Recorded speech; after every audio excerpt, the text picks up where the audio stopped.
If you have a teenager, check in down below. Like, we need you to mark yourself safe.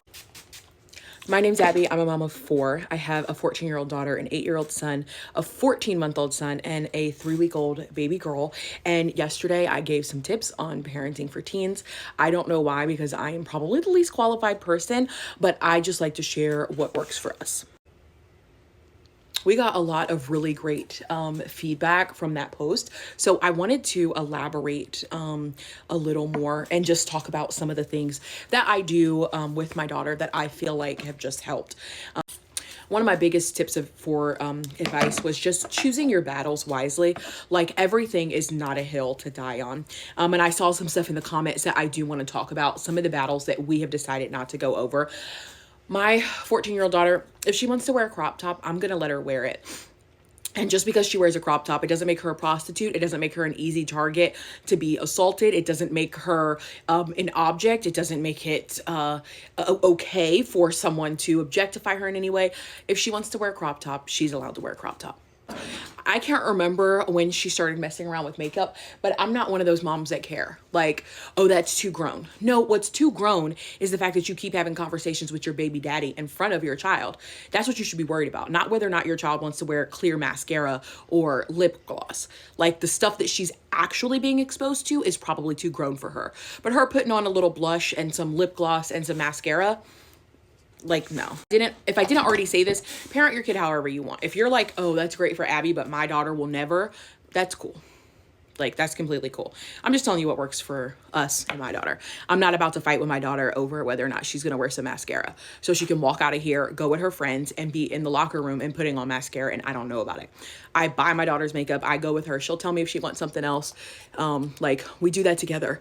High heels. Penelope was wearing high heels when she was like 4 years old. These little wedges. She had them in like every single solitary color. She wanted to wear an outfit. I don't care. Like, you being like, oh my God, that's too grown for her. Like, a dress is too grown. A cute dress is too grown. Okay. But wearing Mickey Mouse or Winnie the Pooh is just okay. Like, that signifies that there's a child. I'm gonna tell you what. There's children that are wearing Winnie the Pooh and light up sneakers that have extremely hard lives, that have experienced some things that my 14-year-old daughter have never experienced. And I'll tell you what, it didn't have anything to do with what they were wearing. When it comes to boys and dating, so that's one of those things that I'm like, they're going to talk to boys. Okay. And it's the ones that are not allowed to date. They're the ones that end up 14 and pregnant. Okay. Now, my daughter's not having nobody spend the night in her bedroom. My daughter's not allowed to have boys in her bedroom, but she's allowed to talk to boys on the telephone. We have this rule that at any point, at any time, anyone in our family can say, let me see your phone. Anyone. So dad can say phone, I can say phone, and you hand it over right then. Like, you literally drop it. You don't get seconds to press buttons or whatever. I can look at her phone. I can see all of her text messages. I can see everything that's going on.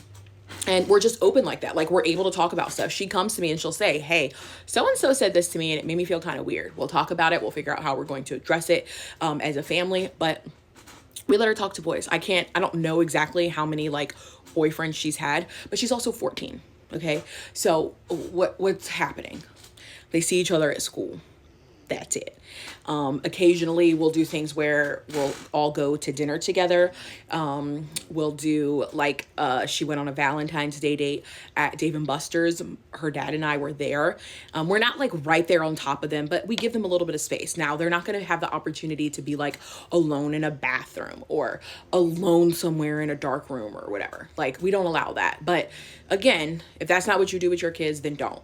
But I know plenty, from the way that I was raised, I know plenty of kids that were not allowed to talk to people of the opposite sex, text them, go anywhere with them or whatever. They're like 20 years old and they already got 4 kids.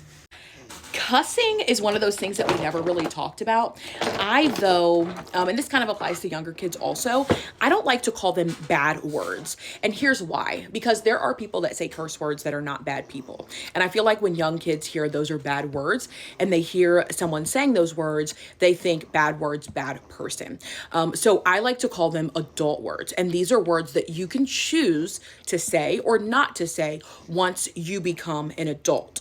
However, this does preserve the fact that you and I are still in a parent child relationship regardless of your age. So if you are in a situation with someone where you are the adult and you are not the child of said adult, you can choose to use those words. But that's how I preserve me being a Black mother and being that you will never say them fucking words to me.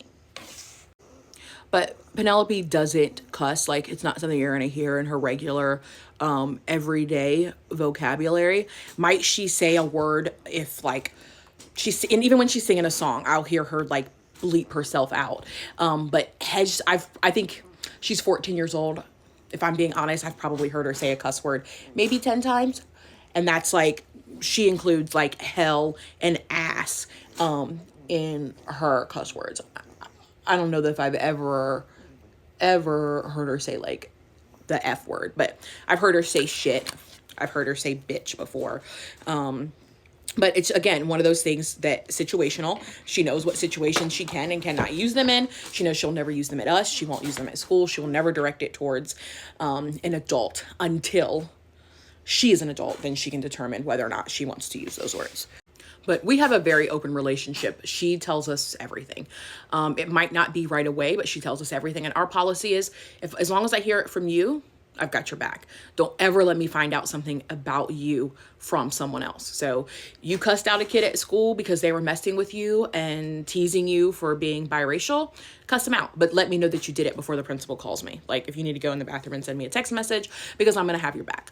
But never let me find out about it from someone else. I did make a statement yesterday that some people seem to have an issue with, and that was in me saying that kids should only be concerned about themselves. And I want to elaborate on that, because what I meant by that is that a child that is worried about bills, whether or not you're going to have lights, whether or not you have food, whether or not you have gas for your car, where are we going to live, where are we going to stay? Those are problems that children should generally not be concerned with. So if the only thing my 8-year-old is thinking about is when he's going to get his next Transformer and when he can watch his favorite TV show, that's developmentally and age appropriate. It doesn't mean that he lacks empathy for people and he only cares about himself. It means that he only cares about child-centered things. And that's what he should be doing.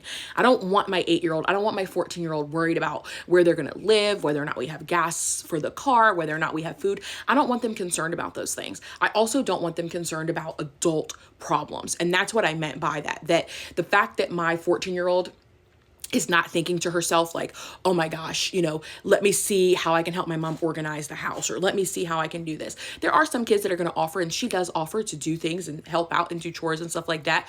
But for the most part, she's 14 years old. She's thinking about the next pair of dad shorts she wants to buy, the next time she's going thrifting, if I've made her hair appointment yet for her to get her hair colored.